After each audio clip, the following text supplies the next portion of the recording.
Buenas noches, vamos a continuar con nuestro ciclo de charlas. Lo primero que haremos es una breve oración. En el nombre del Padre, del Hijo y del Espíritu Santo. Amén. Te damos gracias, Señor, por este día que ya está terminando. Te damos gracias por el don de la vida y por el don de la fe.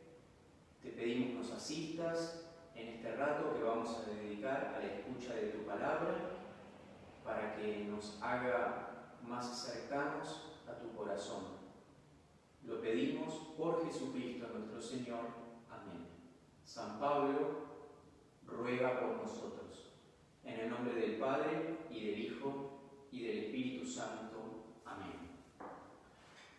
Bueno, quisiera decir una vez más que este ciclo de charlas no tiene ninguna pretensión grandilocuente, sino que simplemente un encuentro entre amigos en torno a la palabra, poder tener contacto directo con ella y darnos la oportunidad de leer palmo a palmo esta interesantísima primera carta de Pablo a los Corintios.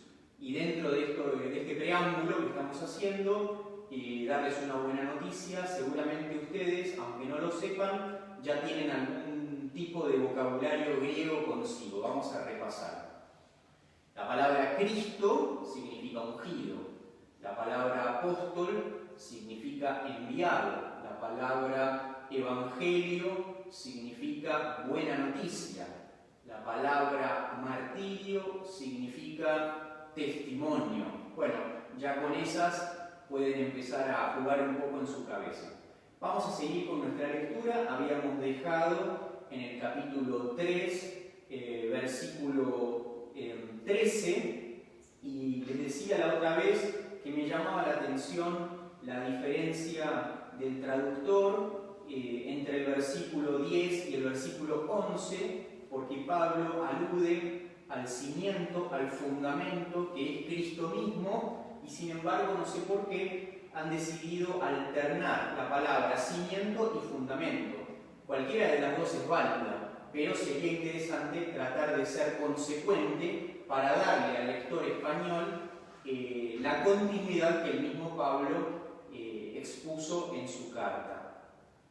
También aquí un paréntesis, hay gente que me ha preguntado qué es esto que yo a veces señalo de diversas traducciones. Bueno, como sabemos, el texto está en griego y hay distintas traducciones. Según los editores, intentan aproximarse al texto. Es algo difícil, diría imposible, traspasar exactamente. Hay muchas decisiones personales en juego.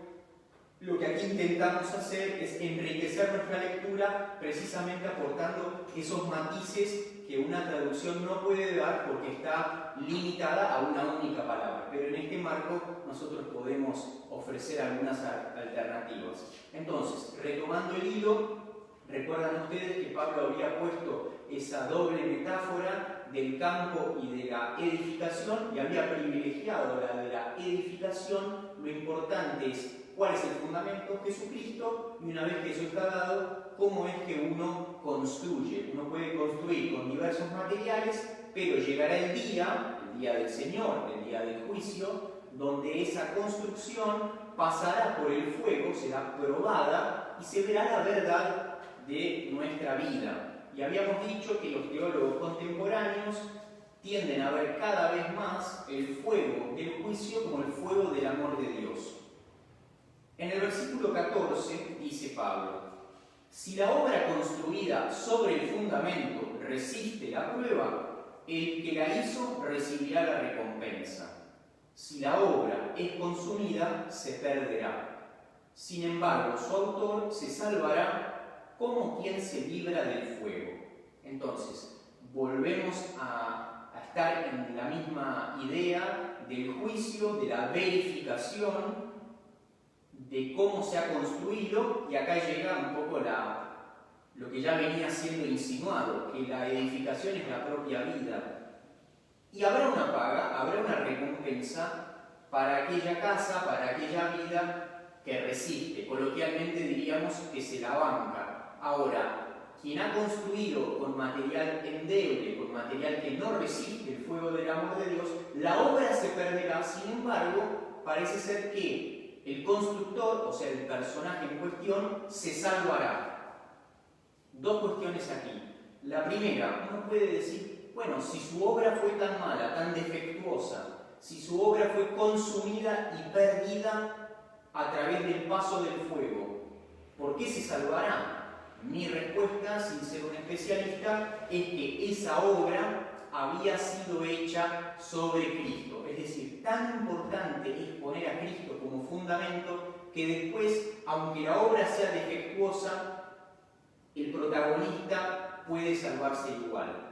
Ese es el primer punto. Hay una diferencia abismal entre construir sobre Cristo roca y construir sobre la arena, que es nada. Lo segundo que podemos comentar es cómo termina el versículo 15. Se salvará como quien se libra del fuego. ¿Y esto qué significa? Raspando, diríamos acá en castellano. Es decir, se va a salvar no sin algún tipo de zozobra, de sufrimiento. No va a ser una salvación holgada. La idea es la de un incendio, ¿no? Cuando hay un incendio y uno sale corriendo a todo lo que da, no puede llevar sus posesiones, sino que sale con lo opuesto, así como uno siente que se salvó de una muy difícil. Dice que el que construyó defectuosamente se salvará, porque tiene el fundamento que es Cristo, pero como quien escapa del fuego. En el versículo 16 aparece otra idea, aunque está relacionada con esto de la construcción, y es la siguiente. ¿No saben que ustedes son templo de Dios y que el Espíritu de Dios habita en ustedes?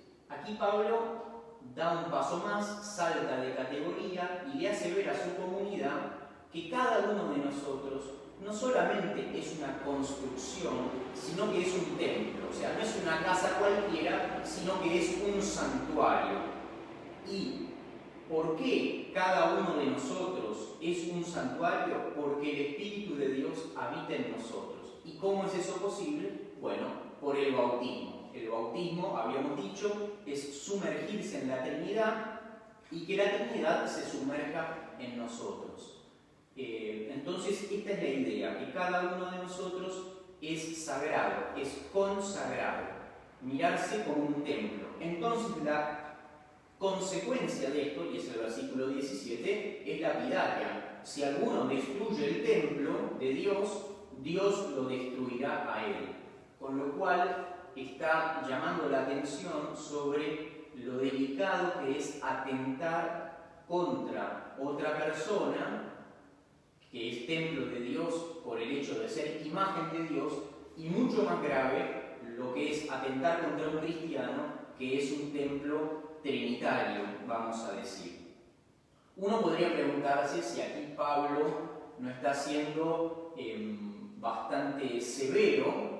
Bueno, sepamos que primero que Pablo es un cristiano, puede en una medida ser tomado por el exceso, pero es como una hipérbole, ¿no? Una figura exagerada que llama la atención, aunque por otra parte nos está diciendo que la vida es sagrada y uno no debe atentar. Pero a mí me hace pensar en la reacción que tuvo Dios con Caín, ¿no? Entonces, cuando Caín debe andar errante con la marca sobre la frente, le dice a Dios, pero ¿cómo puede ser? Ahora todos que me vean me van a matar. Y bueno, Dios le dice, si alguien te mata, lo va a pagar 7 veces. Es decir, en el fondo es la misma lógica, la misma pedagogía. Vamos con la segunda parte del versículo 17. Porque el templo de Dios es sagrado y ustedes son ese templo. Aquí pareciera que pega un salto muy sutil Pablo, donde deja de hablar del templo individual que es cada uno y está hablando de la comunidad como un templo. La imagen de la iglesia como templo hecho de piedras vivas que sería cada uno de los cristianos. Esta es una imagen que le gusta mucho también a San Pedro, ¿no? Ya lo habíamos evocado explicado el encuentro pasado, como Cristo es la piedra angular, cada uno de nosotros formamos parte de ese templo vivo como piedras vivas que somos. Y aquí viene el versículo 18. Que nadie se engañe. Si alguno de ustedes se tiene por sabio en este mundo, que se haga insensato para ser realmente sabio. Esta es una música que ya viene sonando hace rato en esta carta, es una especie de mirada retrospectiva. Lo que les quería decir en el día de hoy es lo siguiente: me asombra ver cómo la primera carta de Pablo a los Corintios es como un gran tapiz, donde los hilos aparecen y desaparecen, y si bien hay acentos según los momentos de la carta, es como que hay algunas ideas que vuelven y circulan. Por ejemplo, esta idea que acabamos de abandonar del cristiano y de la comunidad cristiana como templo va a retornar con fuerza en otro contexto y va a resultar muy iluminadora. Y aquí, en el versículo 18, 19 y 20, estamos recuperando el principio de la carta con esa contraposición entre la sabiduría de Dios y la sabiduría del mundo, entre la fuerza de Dios y la fuerza de este mundo. Entonces, fuerte, porque Pablo es una persona muy vehemente, es una persona que tiene autoridad y sabe cómo ejercerla, además es muy pasional, y recuerden que está hablando a gente que él quiere y que considera que está equivocada en algunos puntos. Entonces, como buen padre, como buena madre, que tienen un sano celo por sus hijos, no escatima palabras claras, a veces un poco duras, pero claras, que están destinadas a poner un poco de orden, como dijimos, a discernir, a juzgar, a clarificar cuál es la situación y qué camino debe seguirse en función de ello. Que nadie se engañe. Si alguno de ustedes se tiene por sabio en este mundo, que se haga insensato para ser realmente sabio. La insensatez que pide Pablo es la aceptación de Cristo crucificado y resucitado. Versículo 19. Porque la sabiduría de este mundo es locura delante de Dios. En efecto, dice la Escritura, Él sorprende a los sabios en su propia astucia.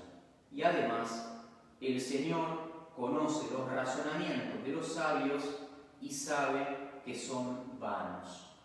Es decir, no por mucho razonar uno es sabio. Bueno, sin duda que en este tiempo donde la inteligencia vuelve a mostrarse orgullosa ante la fe sencilla de tanta gente, esto es un desafío importante y tiene una gran actualidad. No vamos a seguir comentando porque lo hemos comentado muchísimo en los otros encuentros. Simplemente decimos que en el versículo 21 Pablo empieza a sacar una conclusión muy audaz, que es la siguiente: en consecuencia, que nadie se gloríe en los hombres, porque todo les pertenece a ustedes. Pablo, Apolo o Cefas, el mundo, la vida, la muerte, el presente o el futuro, todo es de ustedes, pero ustedes son de Cristo y Cristo es de Dios. Es decir, nosotros que parecemos tan tontos, que parecemos tan débiles, en el fondo somos los dueños de todo. Pablo, Apolo, Cefas, que son columnas, que son los predicadores, que son las luminarias, ellos se deben a Corinto. Corinto, digamos, es dueño, es señor de esos apóstoles. Corinto, como comunidad cristiana, no por los méritos de Corinto en sí, sino por ser iglesia, tiene a disposición esos apóstoles y el mundo, y la vida y la muerte, y el presente y el futuro, pero la iglesia es de Cristo y Cristo es de Dios, ¿no? Entonces, para ser señores de todo, hay que saber reconocer al Señor Cristo y en Cristo abrirse al misterio del Padre. Algo habíamos evocado en los primeros versículos: el Padre envía al Hijo, el Hijo envía a los apóstoles. En la medida en que uno respeta ese orden, esa tradición, esa entrega de autoridad, puede tenerlo todo a disposición. ¿Recuerdan la frase que había dicho Pablo? Que al hombre espiritual no hay quien lo juzgue y él, sin embargo, juzga a todos. Bueno, es esto mismo dicho de otra manera: la autoridad del cristiano, que no significa que ese señorío, que esa autoridad, que ese poder y esa sabiduría sean reconocidos mundanamente.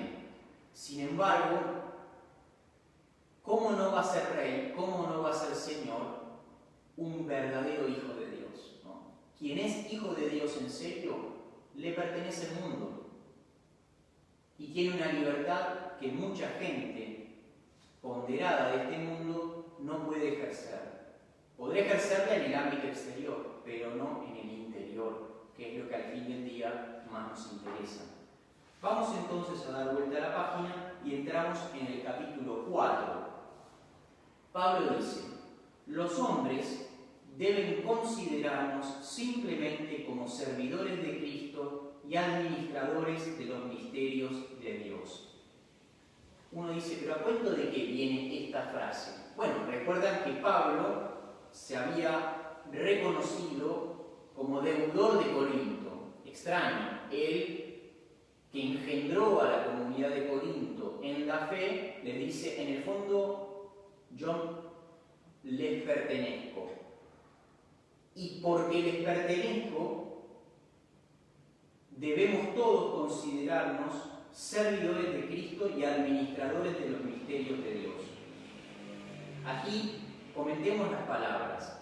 Servidores de Cristo viene a ser algo así como oficiales. Y uno dice, ¿oficial? Bueno, está el oficial de policía y está el oficial de justicia, ¿no? Si hay algún abogado que esté escuchando, va a reconocer lo que esto significa. Es como un auxiliar, es como el brazo ejecutor que tiene el poder judicial. Entonces, Pablo dice, ni ustedes ni yo somos los que verdaderamente mandamos. Tenemos un poder derivado, actuamos en nombre de, y ahí viene a cuento la segunda palabra, somos administradores de los misterios de Dios, de los secretos de Dios, de los bienes salvíficos, todo el tesoro que Dios ha querido regalar a los hombres en Cristo debe ser administrado, racionado, comunicado por los apóstoles y por los cristianos en general. Recordemos esa parábola de Lucas 12:42 que cuenta Jesús sobre el administrador fiel, ¿no? ¿Cuál es el administrador fiel? Es decir, que esta imagen del cristiano como administrador viene del propio Cristo y en el fondo se remonta a Adán. Cuando Dios en el capítulo 1 y en el capítulo 2 tenemos la creación del hombre, el hombre, Adán, está puesto sobre la creación por encima de los demás animales para ejercer una soberanía. Por supuesto que la puede ejercer bien o mal, pero el poder es legítimo porque ha sido así querido por Dios. Entonces, esto es una llamada de atención especialmente para los ministros de la Iglesia, pero en el fondo para todo cristiano. ¿Cómo estamos viviendo el don bautismal? ¿Lo estamos viviendo al modo de la vanagloria o al modo del servicio? ¿Administramos, comunicamos, distribuimos o por el contrario somos celosos en el sentido de avaros, mezquinos, retenemos el don? La imagen de servicio como categoría que atraviesa al cristiano y a la iglesia. Y entonces sigue, ahora bien, lo que se pide a un administrador es que sea fiel. Primera premisa, somos administradores, somos servidores. Segunda premisa, lo propio del administrador es ser fiel. Aquí viene algo que creo que ya salió. La palabra que Pablo usa, en realidad, más que fiel, es fidedigno, o sea, digno de fe, creíble. Y es una palabra que se usa tanto para Dios como para Cristo, ¿no? Por ejemplo, en esta misma carta, capítulo 1, versículo 9, Pablo había llamado a Dios, y se sobreentiende que está refiriéndose a Dios Padre, fiel, fidedigno, creíble. Y en la carta a los Hebreos 2:17, ese mismo título se dice de Cristo sacerdote. Entonces, cada uno de nosotros tiene que ser creíble para servir al Evangelio. Versículo 3. En cuanto a mí, poco me importa que me juzguen, ustedes o un tribunal humano, ni siquiera yo mismo me juzgo. Me gusta esta carta de Pablo que tiene un montón de frases que han hecho mucha escuela y que están como grabadas en la memoria cristiana. Él había dicho que al hombre espiritual, al hombre maduro en Cristo, no lo juzgaba nadie, y él sin embargo podía juzgar, podía discernir, podía escrutar. Y aquí él, haciendo gala de esa humildad, de esa actitud de servicio, y diría yo, de esa libertad de los hijos de Dios que obra de cara al Padre y no de cara a los hombres, dice, la verdad que lo que ustedes digan en un sentido me tiene sin cuidado, porque mi juez no es de este mundo, sino que mi juez es Dios. Él tiene claro que el Tribunal Supremo es de lo alto. ¿Qué libertad nos daría? Y tenemos que reconocer muchas veces cuánta esclavitud de nuestra parte al darle demasiado crédito a los hombres sin ocuparnos de lo que Dios nos está pidiendo y cuál es la valoración suya sobre nuestras opciones. Pero no solamente rechaza el juicio de los demás, sino que rechaza su propio juicio. Ni siquiera yo mismo me juzgo. Esto también habla de una actitud de no estar en el centro, de no estar en una actitud de autorreferencialidad permanente, sino uno juega el partido, sabe que lo ha jugado de manera honesta, con recta intención, y que Dios juzgue, ¿no? Eso es muy sabio, porque si no, muchas veces uno puede enredarse con el ensimismamiento, ¿no? Y esto vale desde una prédica hasta una comida que uno prepara para su familia, lo que fuera. Hacerlo desde Dios, entregarlo y no estar regresando, no estar retornando una y otra vez, porque al final lo que ocurre es que uno se va poniendo en el centro y la gloria es para Dios, y si lo hice bien, mejor, y si lo hice mal, Él sabrá comprender. No estoy diciendo que no haya que hacer examen de conciencia en autocrítica, lo que estoy diciendo es que en el fondo hay que tratar de ser un poquito más sencillo, de vivir más ágilmente, sin tanto juicio, sin tanto corte. Es como cuando uno lee una frase, ¿no? Hay que leerla de corrido, hay que vivir de corrido. Si uno está poniendo freno, primera, eso no puede salir nada bueno de allí, ¿no? Entonces, dejar que fluya la vida, dejar que fluya el Evangelio. Versículo 4. Es verdad que mi conciencia nada me reprocha, pero no por eso estoy justificado. Mi juez es el Señor. Vemos aquí que Pablo tiene registro interior. Pablo se escucha, Pablo se examina y sabe que mirándose al espejo no encuentra nada grave. Sin embargo, eso no lo vuelve soberbio, no se siente justificado, no se siente santificado, no se siente impoluto, sino que sigue diciendo: mi juez es el Señor. Podemos recordar esa parábola del fariseo y el publicano. Recuerdan que el publicano se golpeaba el pecho al fondo del templo diciendo: perdóname, soy un pecador, mientras que el fariseo estaba en el primer banco de pie diciendo: gracias Señor porque no soy como los demás. Bueno, ese último es un autojustificado. Pablo dice: tal vez yo no tenga nada para pedir perdón de manera importante, pero no me toca a mí decir qué bueno que soy. Vamos a dejar que Dios hable, vamos a reservarle a Él la palabra de verdad sobre nuestras vidas. En el versículo 5, estamos en el capítulo 4, Pablo dice: por eso no hagan juicios prematuros, no hagan juicios antes de tiempo. Dejen que venga el Señor. Él sacará a la luz lo que está oculto en las tinieblas y manifestará las intenciones secretas de los corazones. Vemos aquí cómo vuelve el tono escatológico. Esto significa el tono del fin del mundo, no en un sentido tenebroso para infundir temor, sino porque el cristiano es alguien que vive de cara al encuentro pleno con Dios. Entonces Pablo no lo hace para amedrentar, para amenazar, sino simplemente como quien expone una realidad natural para el cristiano. Nosotros estamos hechos para él. Bueno, hay que plantearse cómo será ese momento, ese encuentro, que tendrá una dimensión de juicio. La dimensión de juicio no es la única, pero sí es una dimensión fuerte del encuentro con Dios, y hay que estar preparado. Y ese momento, ahí vamos a poder ver la verdad de la casa de cada uno. Se sacará a luz lo que está oculto en las tinieblas y se manifestarán las intenciones de los corazones.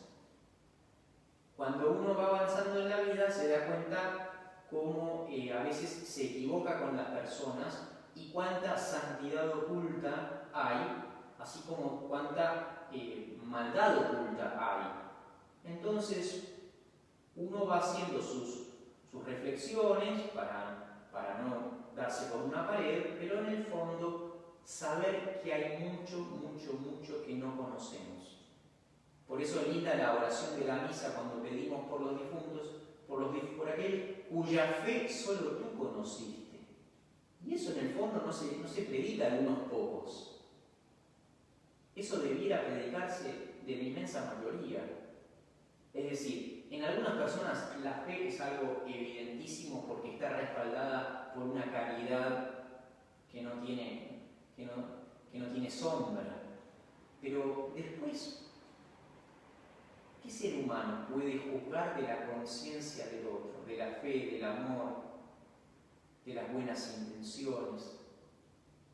Que poco sabemos. Hay que ser más respetuoso del misterio.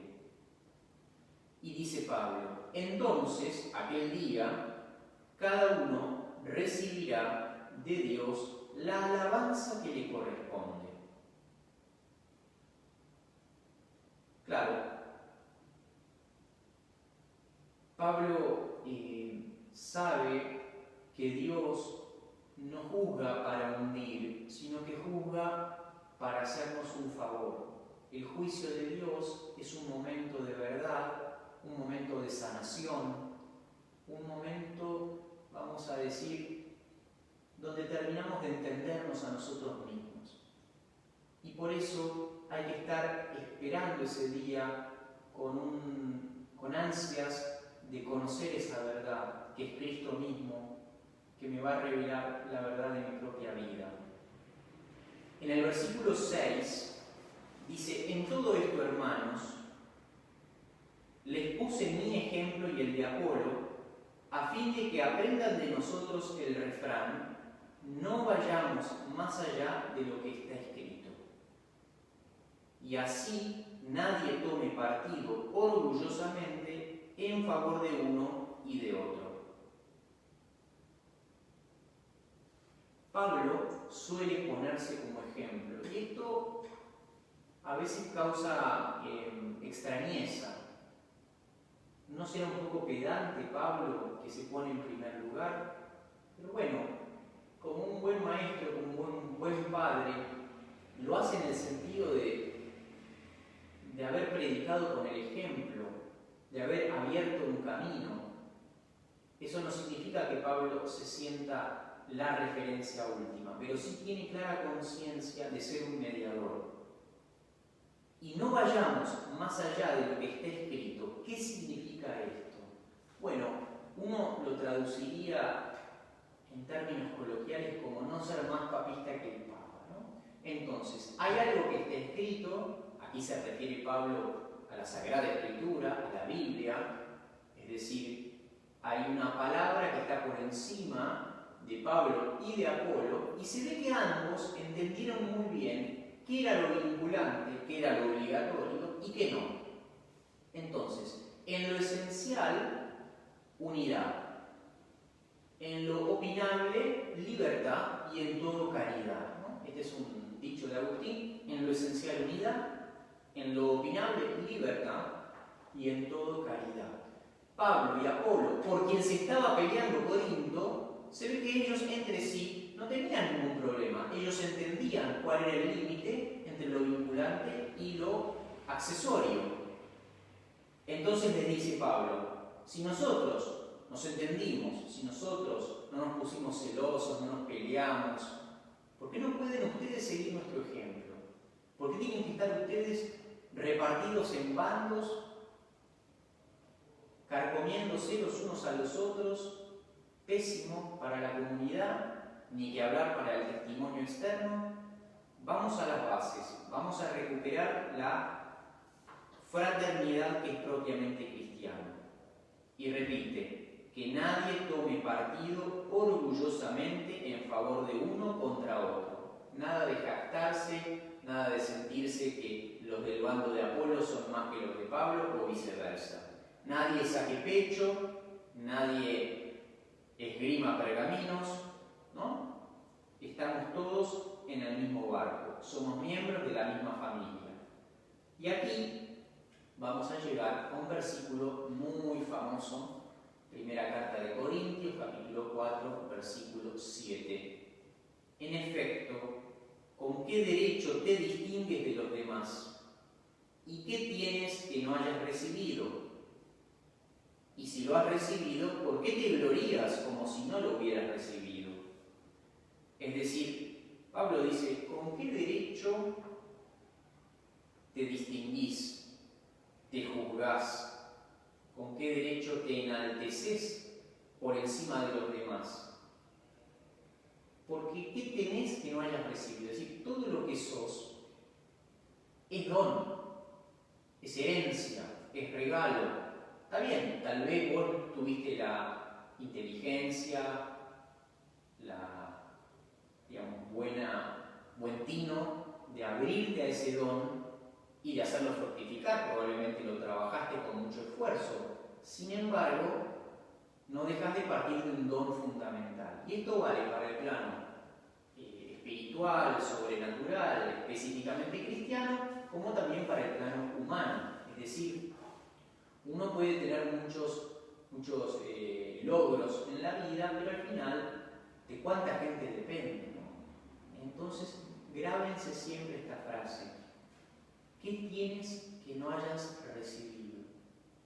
De tus padres, de tus maestros, de tus amigos, de tus hermanos, del mismo Dios, que te dio todo eso, y además genética, la alimentación. Qué vulnerable que es el ser humano en soledad, ¿no? Y por eso, cuánta gratitud a muchísima gente, conocida o anónima, que está detrás de lo que uno llega a ser como adulto. Entonces, ¿cuál es el leitmotiv que vuelve? ¿La gloria de este mundo? No. La gloria en Cristo, que es gracia, que es don, que es bendición de lo alto. Versículo 8. Entra una nota típicamente paulina, que la domina muy bien, y es la ironía. Pablo sabe usar la ironía y les dice: ¿será que ustedes ya están satisfechos? ¿Será que se han enriquecido o que se han convertido en reyes sin necesidad de nosotros? Ojalá que así fuera, para que nosotros pudiéramos reinar con ustedes. Como ven, sigue el tono cariñoso pero fuerte. Pablo los lleva hasta el límite y como diciendo: bueno, se ve que progresaron mucho y ahora no necesitan de nosotros. Pero Pablo sabe que no es así. Pablo sabe que no han progresado. Por algo les está escribiendo esta carta, porque están peleados entre sí y porque hay otro tipo de problemas que ahora vamos a ver, que son muy vergonzosos, ¿no? En fin, Corinto está cediendo a la lógica de este mundo y Pablo quiere llamarlos a la cordura cristiana. Versículo 9. pienso que a nosotros los apóstoles Dios nos ha puesto en el último lugar como condenados a muerte, ya que hemos llegado a ser un espectáculo para el mundo, para los ángeles y los hombres. De alguna manera, Pablo traslada esto que recibe de la comunidad de Corinto, esta sensación de que ellos se están poniendo por encima, la sensación de que discretamente lo dejan de lado a Pablo, como que no te necesitamos, y Pablo dice, lo que le toca al apóstol es el desprecio. Eso en el fondo no es novedad, no es sorpresa. Lo que es sorpresa es que el desprecio venga de dentro de la iglesia. Pablo sabe que como enviado de Cristo, es decir, como seguidor de Cristo, le espera el camino de la cruz, detrás del cual viene la resurrección, pero la cruz está en el horizonte y Pablo no le hace asco. Pero bueno, le sorprende, repito, que ese desprecio venga, o al menos así está como insinuado en algunas actitudes de Corinto, lo cual se va a ver corroborado, de la propia comunidad cristiana. Esto es algo importante porque a todos nosotros nos repugna la cruz y de alguna manera queremos sacarla del horizonte. Entonces, poder entender que lo nuestro no es el aplauso de este mundo, sino muchas veces el rechazo, lo cual no significa que uno tenga que hacer méritos para ser rechazado, ¿no? Hay gente que piensa que la cruz de Cristo significa ser una suerte de kamikaze o provocar al mundo y sacar pecho, miren cómo me odia el mundo. La idea es que nadie te odie, la idea es que todos podamos amarnos y sentirnos cómodos entre sí. Ahora bien, una cosa es, digamos, provocar al mundo y otra cosa es, bueno, entender que la fidelidad de Cristo te puso en esa situación. Repito, hemos llegado a ser como condenados a muerte, ¿no? O sea, está esta expresión en inglés, dead man walking, que es el hombre que camina hacia su muerte, el hombre muerto caminando. Eso se dice respecto del condenado a muerte cuando va de la celda a la silla eléctrica, ¿no? O a la horca, lo que fuera, el trayecto de la celda a su ajusticiamiento se grita dead man walking, o sea, hay un hombre muerto que está caminando. Uno dice, ¿está caminando? Sí, pero ya está muerto. Lo mismo dice Pablo. Los apóstoles parece que tenemos este lugar de ser gente que camina, que vive, pero que estamos muertos, no contamos. ¿Y cuánta sabiduría esto? Y no hay que ser apóstol en el sentido estricto del término para experimentar esto. De alguna manera todo cristiano lo vive. Entonces, el último lugar, condenados a muerte, y hemos llegado a ser espectáculo, y la palabra griega allí es teatro. ¿Saben qué? Nosotros somos teatro para el mundo. Nos ridiculizan, nos hacen burla, somos la diversión, el escarnio. Estamos ahí, en la tarima, representando una obra de la cual todos se ríen. Como esas obras baratas que en la Edad Media, y no tanto, le tiraban tomates, ¿no? Verduras.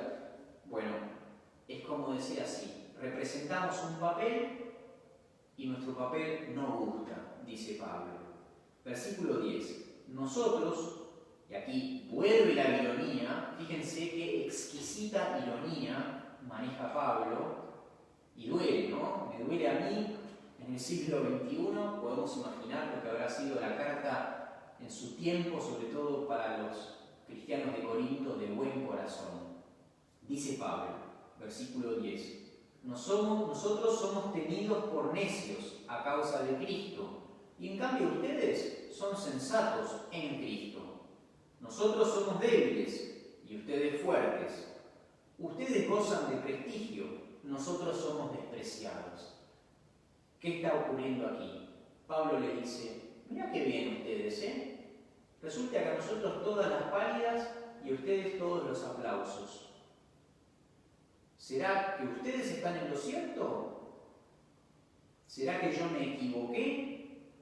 Y curiosamente Pablo retoma la tríada que habíamos visto al principio de la carta sabiduría, poder, estatus social. Son necio o sensato, sabiduría, fuerte, débil, poder, prestigio, desprecio, falta de honra, estatus social. Alcurnia, cuna, contactos. Los invito a reflexionar mucho con estas tres claves, ¿no? Son tres claves con las cuales el mundo nos seduce, ¿no? La inteligencia de este mundo, la potencia, que puede ser el poder político o el poder físico, la capacidad de influenciar, y la honra, el prestigio, el aplauso. Por ahí no tenés un mango, por ahí no sos muy sabio, pero perteneces. Estás en el círculo, que es una protección. Son tres maneras de sentirte seguro, de afirmarte no en Cristo, sino en este mundo. El problema es que este mundo pasa y con él estas glorias, la gloria de la inteligencia, del poder y del pertenecer a un círculo social, que puede ser alto o bajo, puede ser pertenezco a la barra brava. O sea, para mucha gente el estatus no es ir a determinado club. Para determinada gente el estatus es ser de la barra brava de tal cuadro de fútbol. Y bueno, ven, aquí cuando uno lee la palabra con profundidad, a todos nos da de comer. Y nadie puede decir, a mí esto no me toca.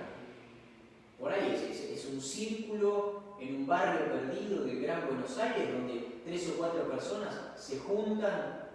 Por ahí es a criticar a una tercera, pero bueno, ese circulito representa un estatus. ¿Perteneces o no perteneces? ¿Hay honra del mundo o deshonra? Entonces Pablo le está diciendo, qué curioso, a ustedes les va fantástico y a mí me va mal. ¿Cómo es esto?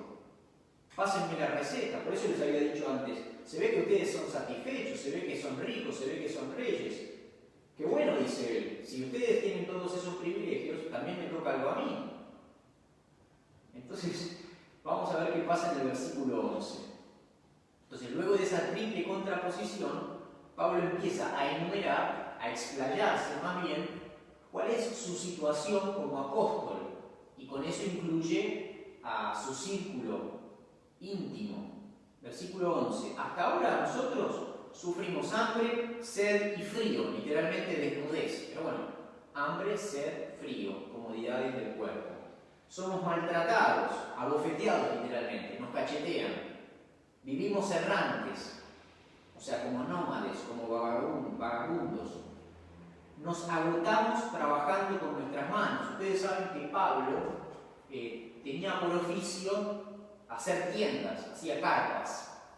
Entonces él tenía esta costumbre de trabajar para ganar su propio sustento y no ser gravoso para nadie, y también, les digo, para tener una libertad de espíritu y de apostolado mayor. Es decir, Pablo aceptaba ser alojado en casas, aceptaba muchas veces mantenimiento económico, pero a la vez tenía su independencia para no estar atado a, bueno, esto sabemos, ¿no?, a que alguien lo condicionara en su apostolado. Y además, para dar el ejemplo de laboriosidad. Por eso comentamos la vez pasada ese famoso versículo, el que no quiere trabajar, que no coma. Pues Pablo, que trabajaba mucho apostólicamente, y eso sería suficiente, además él trabajaba con las manos haciendo tiendas. Entonces él dice, nosotros nos agotamos trabajando con nuestras manos.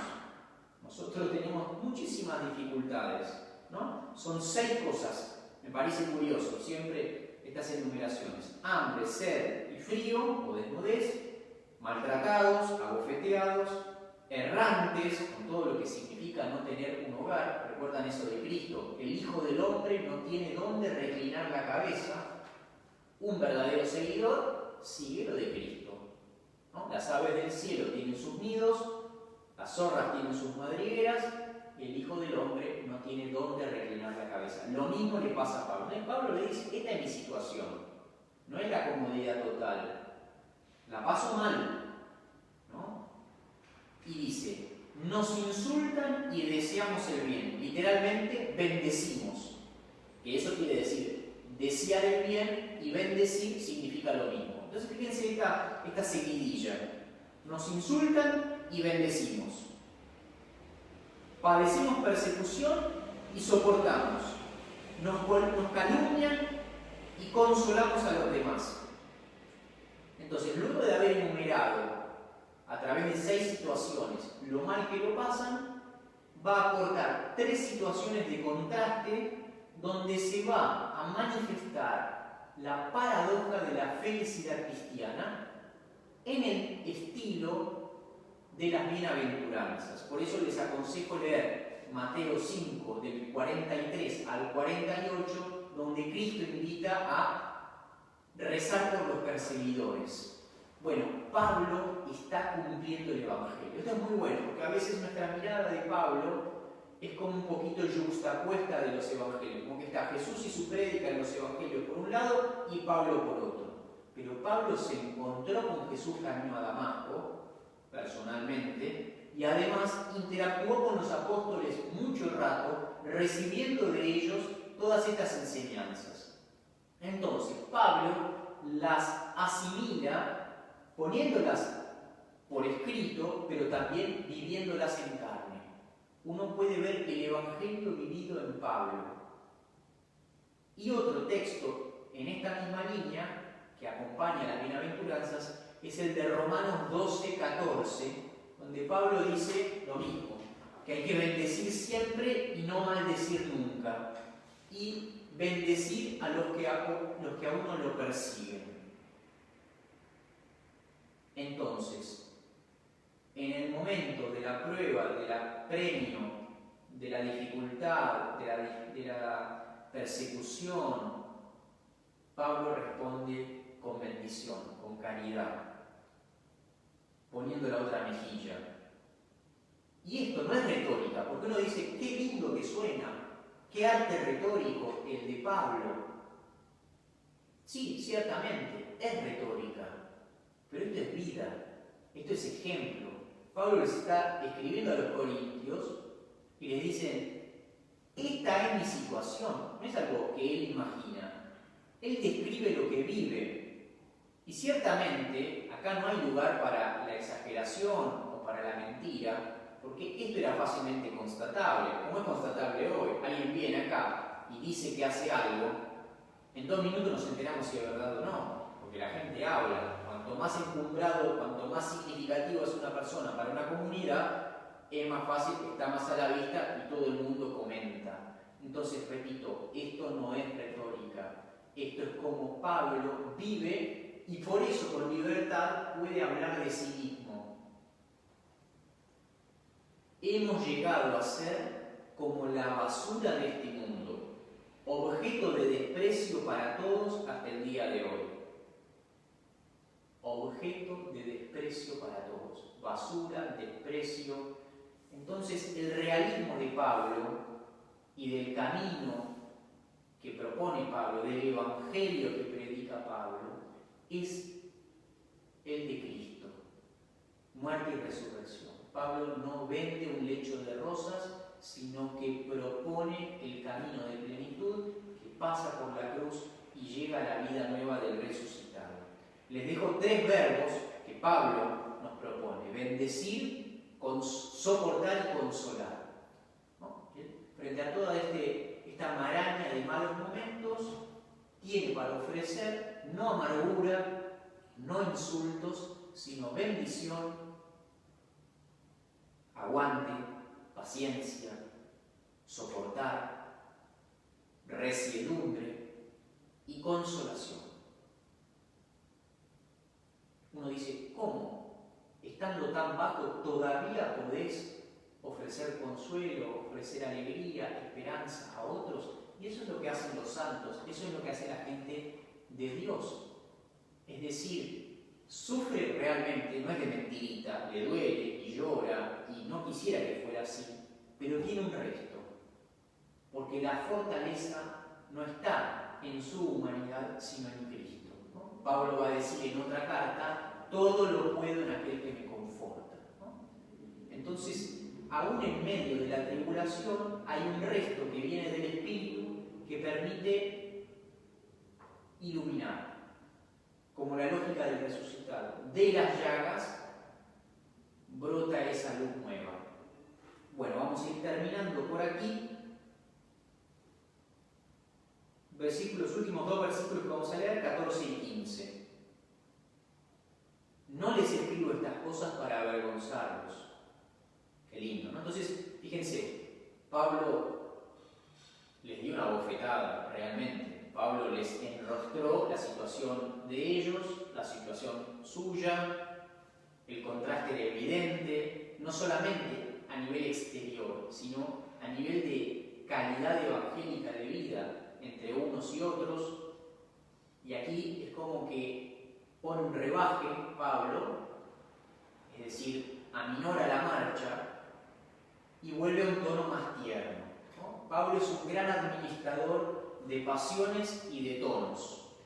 Avanza con vehemencia, incisivo, con el bisturí, corta, opera, quiere que drene esa mugre que hay en la comunidad y luego la mano del consuelo, ¿no? Y acá les dice, miren que no les escribo estas cosas para avergonzarlos, para ridiculizarlos, para doblegarlos, sino para reprenderlos como a hijos muy queridos, muy amados. Es decir, esto es medicinal. Yo no la paso bien diciéndoles estas cosas, pero es mi deber, porque soy su padre y ustedes son mis hijos. Interesante que Pablo no reniega de su condición de padre, de progenitor de esa comunidad. Y fíjense lo que voy a decir ahora. Porque aunque tengan 10.000 preceptores en Cristo, no tienen muchos padres. Soy yo el que los ha engendrado en Cristo Jesús mediante la predicación de la buena noticia. Entonces, así como es vehemente para señalar, es vehemente para abrazarlos. Y de alguna manera es como un pastor que está ahuyentando a los lobos del rebaño. Es decir, Pablo planta bandera y dice, miren que acá hay muchos que han dado vueltas. Y pueden tener 10.000 preceptores, literalmente 10.000 pedagogos. ¿Qué es el pedagogo? Es el instructor. Era aquel esclavo que llevaba al niño a la escuela, que lo hacía caminar, le iba enseñando, ¿no? Entonces, ustedes pueden tener 10.000 maestros, 10.000 pedagogos, 10.000 instructores o preceptores, pero Padre uno. Bueno, esto que sabemos que es una verdad natural, muchas veces los padres biológicos y afectivos, digamos, confrontan a los hijos ante otras voces que parecen como buenas y los hijos pueden encandilarse. Pablo defiende al rebaño, defendiendo su autoridad ante el rebaño. Entonces, preceptores muchos, padre uno solo. Y yo los engendré por el Evangelio. Aquí la traducción dice por la predicación de la buena noticia, pero Pablo dice, los engendré por el Evangelio, por la buena noticia. Lo de la predicación está supuesta. Pero recuerden ustedes que Pablo se había dicho padre no por el bautismo, él no quería bautizar, no es su estilo, sino que su estilo de engendrar en la fe es la predicación. Bueno, vamos a dejar aquí. Si ustedes se animan a ir releyendo desde el principio, van a ir encontrando algunos temas que se entrecruzan y van a poder ir percibiendo cuánto amor, cuánta verdad, cuánta claridad, y bueno, que muchas veces también el amor es incisivo, hace doler, no porque lo quiera, sino porque está buscando un bien mayor. Y Pablo escribe esta carta jugándose el desprecio de los de Corinto, pero a la vez buscando el bien mayor de una rectificación